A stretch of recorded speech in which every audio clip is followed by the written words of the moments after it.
Sir good morning sir. Morning. இந்த surf XL வந்து நம்ம டே டு டே லைஃப்ல நம்ம கிளாத்ஸ்லாம் வாஷ் பண்ணுறதுக்கு யூஸ் பண்ணுறோம். இந்த சர்ஃப் எக்ஸல்ல வந்து என்ன பிசிக்ஸ் கான்செப்ட் இருக்கு, எதுக்கு இந்த ப்ராடக்ட்டுக்கு சர்ஃப் எக்ஸல்னு பேர் வச்சாங்க, இதை பற்றி கொஞ்சம் உங்களுக்கு தெரிஞ்சா கொஞ்சம் எக்ஸ்பிளைன் பண்ணுங்க. ஓகே மேடம், நான் எக்ஸ்பிளைன் பண்ணுறேன். யூஸ்வலாக நம்ம துணியை வந்து கடினத்தன்மை உள்ள தண்ணியில் துவைச்சோம்னா அழுக்கு போகாது.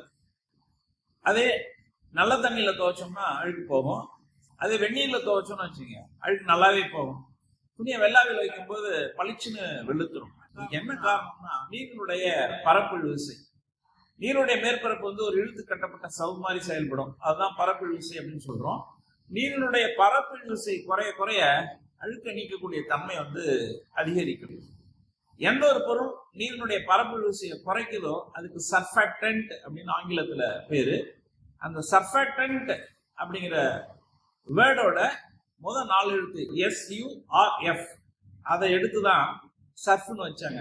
இப்போ இந்த சர்ஃப் எக்ஸல்ல அவங்க என்ன சொல்ல வர்றாங்கன்னா, எங்க ப்ராடக்ட் ஒரு எக்ஸலன்ட் சர்ஃபாக்டன்ட் அப்படின்னு சொல்றாங்க. அதாவது நீருடைய பரப்பு விசை வெகுவாக குறைக்கும், அதனால அழுக்கு நல்லா போகும் அப்படின்னு சொல்றாங்க. இதுதான் இதுல உள்ள பிசிக்ஸ் கான்செப்ட். தேங்க்யூ.